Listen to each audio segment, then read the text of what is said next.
اور اس کے بعد یہ پیراگراف لکھا ہے میں نے، یہ تجمل و وقار دیکھ کر تمام زنانے یہود عظمت فاطمہ زہرا کی تاب نہ لاتے ہوئے آپ کے سامنے سجدے میں گر پڑی اور فرط تعجب اور غلبہ رشک سے بے ہوش ہو گئی۔ تھوڑی دیر کے بعد سب کو تو ہوش آیا، مگر دلہن کو جو سردار یہود کی بیٹی تھی ہوش نہ آیا۔ لاکھ تدبیریں کی مگر سب بے سود ثابت ہوئیں۔ دیکھا گیا تو معلوم ہوا کہ روح عروس قفس انصری سے پرواز کر چکی ہے۔ آنن فانن شادی کا مکان ماتم کدہ بن گیا۔ جناب سیدہ سلام اللہ علیہا نے یہ دیکھ کر فرمایا کہ اطمینان رکھیے، ابھی ہوش آ جاتا ہے۔ دنیا کی نظر میں مری ہے، زہرا کہہ رہی ہیں ابھی ہوش آتا ہے۔ اس کے بعد آپ نے فوراً تجدید وضو کے لیے پانی طلب کیا۔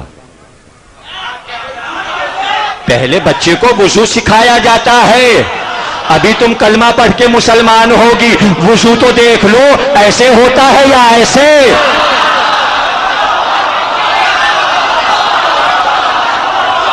وضو سکھایا،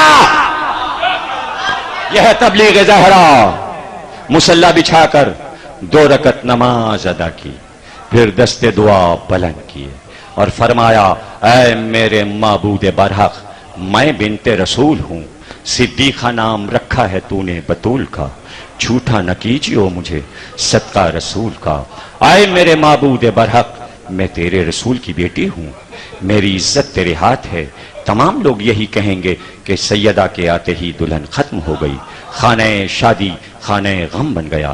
ابھی آپ کی دعا تمام نہ ہوئی تھی کہ دلہن کلمہ شہادت پڑھتی ہوئی اٹھے، اللہم صلی علی محمد و آل محمد۔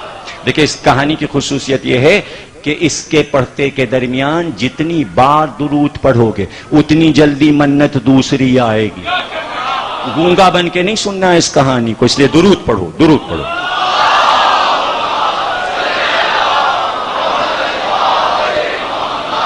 کہنے لگی میں شہادت دیتی ہوں کہ خدا وحدہ لا شریک ہے، حضرت محمد مصطفیٰ صلی اللہ علیہ وآلہ وسلم اس کے رسول برحق ہیں اور آپ ان کی دختر ہیں۔ آپ مجھ کو مذہب اسلام کی تعلیم فرمائیں۔ اور پھر صدقے دل سے وہ دلہن میں اپنے شوہر کے مسلمان ہو گئی۔ اس کا نام ام حبیبہ تھا۔ زنان یہود یہ شان و شکوہ اور عظمت دیکھ دیکھ کر آپ سے پوچھتی تھیں کہ یہ اسباب زیب و زین کیوں کر میسر آیا؟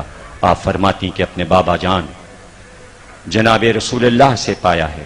وہ کہتی کہ انہوں نے کیوں کر پایا؟ آپ فرماتی کہ جبریل لائے۔ اور پھر کہتی کہ جبریل کہاں سے لائے؟ آپ نے ارشاد فرمایا اللہ رب العزت نے بھیجا ہے، جنت سے لائے۔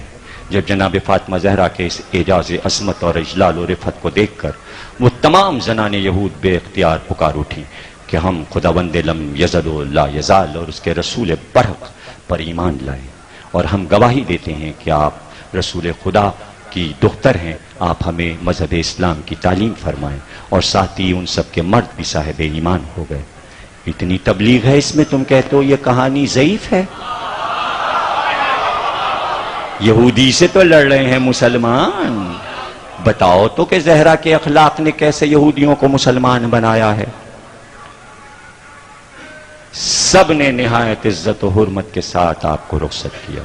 سردار یہود نے اپنی بیٹی کو کہ جس کی شادی کا اہتمام تھا، دیکھیے اسی دلہن کی وجہ سے تو یہ سب کچھ ہوا تھا، اب وہ احسان کیسے اتاریں بیوی کا؟ اسی دلہن کو کنیز بنا کر زہرا کے ساتھ کر دیا۔ اور وہ دلہن خود بھی وہاں کیوں رہتی جسے نئی زندگی زہرا نے دی ہے؟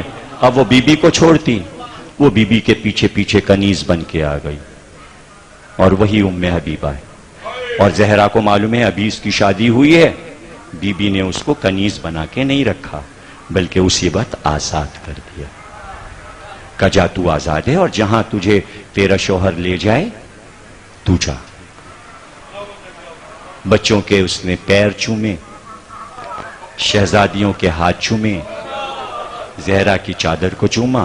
کبھی بھی تمہارے جیسے لوگ ہم نے تو کبھی نہیں دیکھے۔ اب میرا شوہر مجھے کوفے لے جا رہا ہے اور میں وہاں رہوں گی ہمیشہ، اس لیے کہ شوہر کوفے کا ہے، اور اب جو چوکھٹ کو چوما تو بس اتنا کا بی بی کوئی وصیت، کوئی نصیحت؟ ام حبیبہ بس اپنی شہزادی کی ایک بات یاد رکھنا، کسی بیکس کا تماشا کبھی نہ دیکھ۔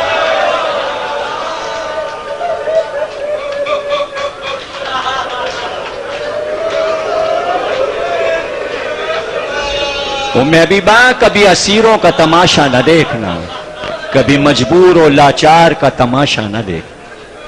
ایک ہی تو وصیت ہے، وہ بھولتی کیسے؟ نہ اس گھر کو بھولی، نہ اس گھر کے احسان کو بھولی۔ ام حبیبہ کی روایت نہیں پڑھنا مجھے، وہ آپ محرم میں مجھ سے سن چکے ہو عشرہ چہلم میں، وہ تو کہانی یہاں پہ ختم ہوئی ہے، اس لیے ذکر کر دیا تاکہ ذہن میں رہے۔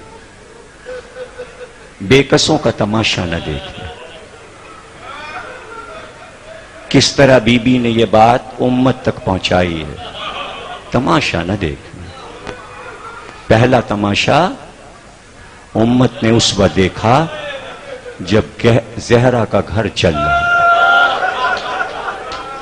ارے پورا مدینہ تلواریں لے کے دوڑ پڑتا اور کہتا یہاں آئے تطہیر اتری ہے، یہاں جبریل آتے تھے، اس در پہ شور کر رہے ہو۔ لیکن سب کی مصلحتیں یاد رکھنا، حدیث میں امام صادق نے فرمایا، پوچھا گیا امام سے کہ دنیا کی کسی بھی عورت نے یہ وصیت نہیں کی کہ میرا جنازہ رات کو اٹھانا، یہ کائنات کی واحد خاتون ہے جس نے یہ وصیت کی کہ جنازہ رات کو اٹھانا، اور پھر یہ بھی وصیت کی کہ میرے دشمن میرے جنازے پر نہ آئے۔ امام سے پوچھا گیا اس کی کیا وجہ؟ امام روئے اور روتے میں جواب کہا سن یہ وصیت اس لیے کی کہ میری دادی پوری امت سے ناراض تھیں۔ یہ جملہ کوئی ہلکا جملہ نہیں ہے، اور اس پہ کسی دلیل کی ضرورت نہیں ہے کہ کیوں ناراض ہیں۔ جب گھر جل رہا تھا، اگر ایک آدمی بھی زہرا کی مدد کرنے آ جاتا تو زہرا کے لیے فخر کا مقام تھا۔ جب پوری امت نے زہرا کی مدد نہیں کی تب بھی خوش رہے امت سے، اس لیے ناراض ہیں۔ کہ پوری امت سے ناراض تھیں، نہیں چاہا کہ امت کا کوئی آدمی ہمارے جنازے میں شریک ہو۔ اب تک ناراض ہیں، اب تک ناراض ہیں۔ اب اس جملے کا راز تمہیں بتا دوں جو تم بولتے ہو، اور اس کا راز تمہیں نہیں معلوم۔